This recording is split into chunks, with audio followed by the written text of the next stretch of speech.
NRL has released a statement that any players that signed with a league not recognised by the Australian Rugby League Commission as a national sporting federation will be banned from participation in the NRL, any ARLC sanctioned competitions for a period of 10 years. The 10-year also applies to agents as well. Peter V'landys said in a statement, the Commission has a clear duty to act in the best interests of rugby league and its fans, and will take all necessary steps to protect the future of the game. Unfortunately, there will always be organisations that seek to pirate that is, our game for potential financial gain. They don't invest in pathways or the development of players. They simply exploit the hard work of others, putting players at risk of financial loss while profiting themselves. They are, in reality, counterfeiting a code. So, the RLC also retains sole and absolute discretion to review or lift a ban to be determined on a case-by-case basis. Oh, I like that. You got that one, Scopey? Yeah, So if we change our mind in a few years. Depends on the player. Don't forget this point. Could this mean dead in the water for young players heading to R360? Now, it looks as though rugby codes are safe. This is just a statement from the NRL. No, but the fact that they use the term where they go... There's definitely. Oh, I can't imagine there being. I think this is specifically the R360. Yes, but they're saying. No, well, yes, I think so too, because they're saying that recognised by the Australian Rugby League Commission as a national sporting federation. So Super Rugby would be a national sporting federation. Playing in Japan would be a national sporting federation. Yep. So I think this is purely targeting R360. Yeah, for sure. He definitely sees it as a threat. 100%. That's one thing for sure. Like, he was playing it down maybe a week ago. There's been so much news. I think there must be. We've all heard the rumours, right? Yep. We heard people talk behind the scenes. There are obviously managers that have been contacted for sure. Some managers, it seems like, have more information than others by the sounds of it. This is way above my pay grade, and I don't have a law degree, so I don't know, if he's even capable of doing what he's doing. But I'm sure. They'll be looking into that. Me and Tourist were chatting about it before we jumped on. Lee Hadjibantelis had his queries yesterday on Vossi and Brandy about whether they could actually pull something like this off. We got the audio for it, do we, Mitchie? Now, the NRL can attempt to impose some sanction to preclude a player from returning, but I have no doubt that same would face significant legal hurdles under Australian employment and contract law, and it would be likely the subject of a challenge. The Australian courts apply the common law doctrine of restraint of trade, and it presumes that any restriction on a person's ability to work or trade is void unless it can be established that it is in the genuinely reasonable interest, commercial interest of the party and the public interest. If the NRL sought to veto a player because they had played in a rival league. So as I say, I think on balance, the interests of justice would serve the player more so than the NRL. They would have a lot of difficulty in trying to establish that it was reasonable restraint of trade. Okay, there you go. So I've been thinking this out, Scope, and I do believe that at this stage they're only trying to preclude the R360 players. If I'm thinking, okay, if I'm Ryan Pappenhausen, would this scare me off going to R360? And I'd probably say no. The reason would be, well, okay, say that I do get banned from the National Rugby League and say that R360 does not work out. I've still got maybe the option of Super League. I've still got maybe the option of the rugby competitions. Yeah. So really, I think for this, which Peter V'landys could do, for this to really play a strong hand to undo R360. I kind of feel like Super League would need to follow suit. Japanese rugby would have to follow suit. Local Super Rugby here would have to follow suit, which I'm sure that'd be the next step for Peter V'landys, trying to rally the troops, so to speak. Well, haven't rugby already rallied together and had their own strong stance on it? They're trying to, if anyone does make the switch, they're blocking them from World Cup duties, aren't they? That's their big stance. I don't know, probably. I think so. I think there was a statement reported from, I think, 8 of the top 10 federations. Yep. Of rugby unions saying, it was a unified statement. Yep. Everyone bar, I think, Argentina and Fiji saying, we're going to block you from R360. There you go. So that's what they've, that happened sort of last week, and there's a little bit of news around it. Obviously, it's not, within the rugby league circles, because it's hard for V'landys to try to get the rugby union players and commissions on that's board, true. right? It's a completely different sport. Yeah, that's true. So I think that's Coles and Woolies trying to. everyone's going to have their own unique Yep. way of preventing this from happening. But I'm with my first thing. We've got a number of texts coming through talking about restraint of trade. That was my first thought. Like, yeah, okay. So the example with Pappy. Pappy goes, all right. He's blocked from coming back. I reckon he's the perfect example because he's right at that age where it would probably make a difference. Or at least you'd have to contemplate what the repercussions could be, because If in 2 years' time it didn't work out, he could easily come back and play at a high level. correct. Yep. So further down, if you look at maybe some of the other names that have been linked to it, e.g. Roger Tuivasa-Sheck. Yep. Is he going to be affected or care as much? Probably not. Roger's got a superannuation check. That'd be his thinking, wouldn't it? Rog played awesome this year. Yep. But Roger's on the back nine, maybe halfway through the back nine of his sporting career. So it's probably not going to phase him too much. I guess with this, you would have to really put a lot of thought into it if you are connected or you are a 20 to 25-year-old. Mate, I tell you the one who would have a lot of head noise about this, a lot. He's just played for the PM13 side and he's young. Someone like a Jai Gray. Yeah. So this is a big roll of the dice. You're starting to make your name in rugby league. How old's Jai Gray? 23? He'd be 23? 22, 23 max. And then you're reading this and that, apparently the offer has been to Jai Gray. So it would be difficult. It would be really difficult. Yeah, and then I guess this is more so for some of the star players. Like if you think about, what would be the biggest threat for us in NRL? Yeah. If they went after Nathan, if they went after Reece, if they went after our premier players, those guys. Those two in particular. Those two in particular would be huge, right? And depends on, if you are able to enforce this, firstly. I don't know, legally, I find it very difficult, but those are such strong words that I imagine Peter V'landys has done his homework over the last couple of weeks to make sure that, you can't just throw those statements around willy-nilly. But yeah, it would mainly be for our biggest stars. And would that bother them in any way if you had already won a grand final? Yep. It just have to come back to do you feel like you have a legacy that you want to have in our sport? Yep. And that's what it would come down to the individual. Okay, what about Microscope? Says to you, hey, Dad, young Micro is now 23. What would be your advice? Mate, and the money is 2.5 times to go to. I definitely wouldn't push him either way. No, but I'd support him. Those are with anyone who makes a decision like this. I don't know. I honestly don't know. It would be you'd have to weigh everything up. You'd have to.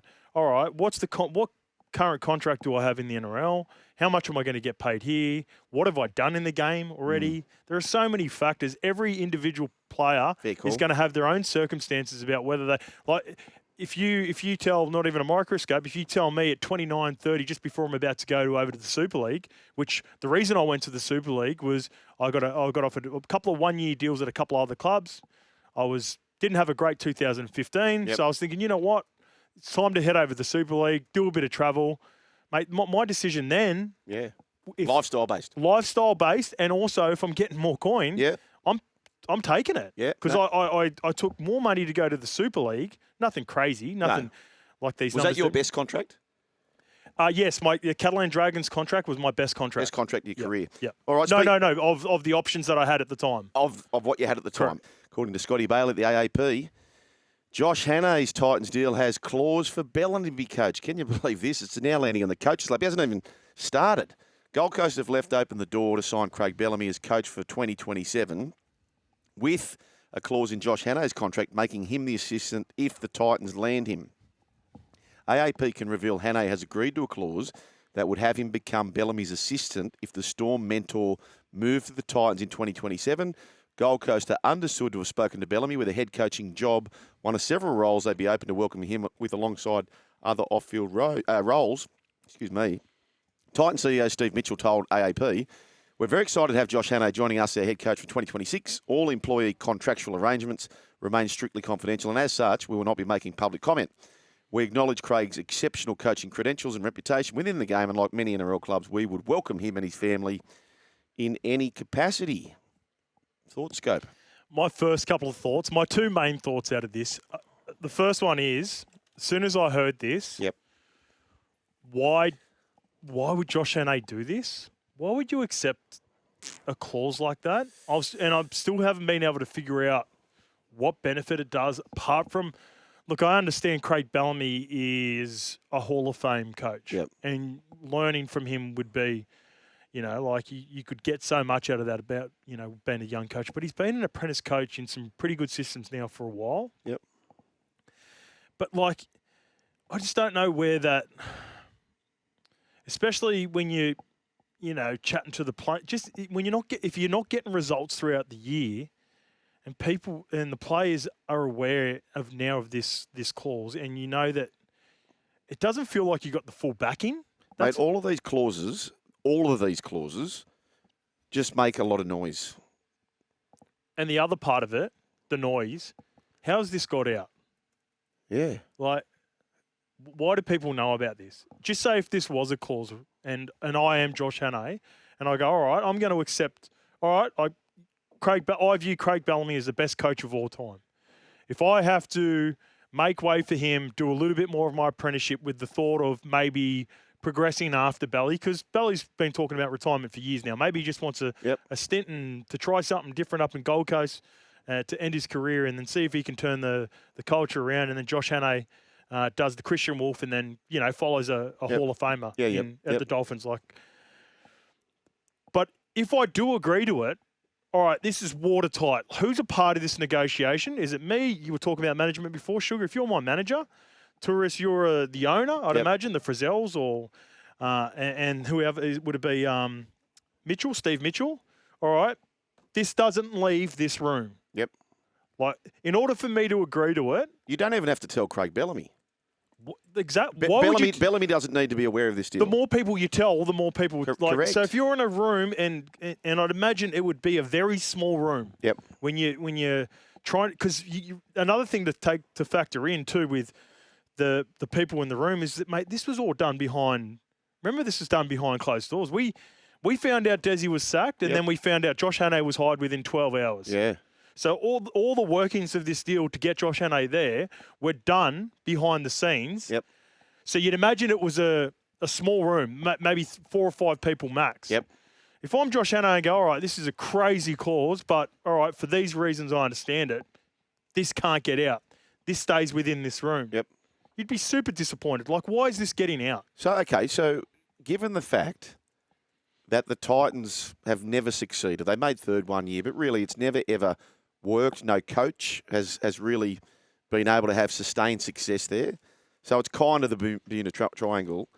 If you're Josh Hannay, are you having second thoughts? Well, so that's the part I can't understand, Shug. Because if I'm Josh Hannay, Well, and I am Josh Hannay, I've got the runs on the board that Josh Hannay has accumulated throughout his coaching career and playing career. You're sitting there on holidays, your last little break before a massive working stint. It's not like he was even at a bad gig, and like him and Fitzy have been going well at Cronulla. They've been super consistent for 3 years. He's with Billy at Queensland. Yeah. Like, his name is the first name that gets tossed up pretty much for all the jobs. Apparently they wanted him at Newcastle. Yeah. So if I'm Josh Hannay and they approach me and they go, all right, let's go, 3-year deal, this is the number. Oh, by the way, if Bellamy's available, we'll take him and then you go back to assistant. I'd be like, thank you. As much of a good deal that is, like, I'm going to back myself. I'm going to go the Jason Riles route. I'm going to, remember when he was at Melbourne Storm and the Roosters there for a little bit? He got punted. Remember he was negotiating while he was at the Roosters and he had to move on from there. And he goes back down to Melbourne. And then I think Bellamy, he was negotiating while he was at Melbourne and he ended up finishing up there quite early in his assistant career. He turned down the Dragons a couple of times. I'd imagine there were clauses in the Dragons and some of these other clubs where he just went, you know what? This isn't for me. This seems too messy. And you wait until you get yourself a spot where you feel like there is like full belief in what you can do for the club. And that's why I can't understand that Josh Hannay has made this deal. Oh, yeah. Or allowed this clause to be in his deal. Yeah, I understand. Yeah, that is. Well, it's a bit like, for our listening audience, say you're a tradie, right? Say you're at Sparky, and I'm interviewing you, Scope, and Scopey, mate, love your CV here, love how our interview's gone, and I'd love you to come and work at the company. However, I've been chasing this bloke called the Tourist, and mate, there's no one better with a active and an earth and a neutral than him, right? He's on the Mount Rushmore. He's on the Mount Rushmore, right? So I'm a chance of getting him in about 12 months. If I get him, are you happy to be his apprentice and just go and carry that? Like, how many people would take that job? Nah, I'm so confused, mate. I am so confused with this deal. Yeah, it's a really hard one, and I really feel sorry for Josh Hannay. You know what? Craig Bellamy's class. I would not be surprised if he reaches out to Hannay, because he'll be thinking, you know what, I was a young coach one day. I had to start somewhere, and I didn't have to go through this. I bet you Craig Bellamy, crow me please, Mitchy. I like this, Crow. I know where you're going. This will be a non-story in 2 weeks. Craig Bellamy will do the right thing by Josh Hannay. He'll ring Josh Hannay personally first. Then he'll ring the club and say, listen, back this kid in. I don't want to be a part of any of this. Good luck to the Gold Coast Titans. How do we know there's any validity that he was actually keen anyway, or is this started out of nowhere? Where did this come from? Like, why? He must have had. There must have been something in it from, at least from his end, where they maybe had a conversation with someone. Oh, you know, like, if we'll see what happens in the next couple of years, because apparently he's got So he just bought a new place up there, didn't he? Yeah, he's got family up there, and I think it's the fact that it's year to year contracts. He's bought a place up there, family up there, year to year contracts up there. Titans could use somebody like him as well. Like, let's not get that. I don't know why they did it with the Hannay and Bellamy and both of them, but of course you're going to want Bellamy. Of course you okay, want well, him. the other thing would be this. Hannay might just go, you know what, I am going to take this up. I know I've got Bellamy maybe in my shadows or standing over the top of me, but I'm going to show the rugby league community that I can coach. And should he turn up, I'll go and coach somewhere else. I'll throw another scenario at you. If I'm the Gold Coast Titans and I thought Craig Bellamy was a legitimate chance, I don't have this. I'm not talking with my wallet here too, by the way. But if for all the things that Tourist has said, if he was a genuine chance in, say, a year's time, and you signed Josh Hannay for a 3-year deal, how many deals have they already cut short in the last? To 3 coaches, mate. Why wouldn't you just not have a clause in there anyway? Not say anything. All right, Craig Bellamy becomes available. Bang! We pull the trigger. Josh Hannay, as good as you were, this is a once in a 20-year opportunity. Maybe more, 25-year opportunity. So don't have the clause. Just be ruthless at the time. Be ruthless. Yeah, I agree with that. I would, like, that's the way I'd be doing it if I was the Gold Coast and I was the higher ups. Unfortunately, Josh, we're going to move you on, mate. We'll pay you out for the next couple of years because we had a 3-year deal.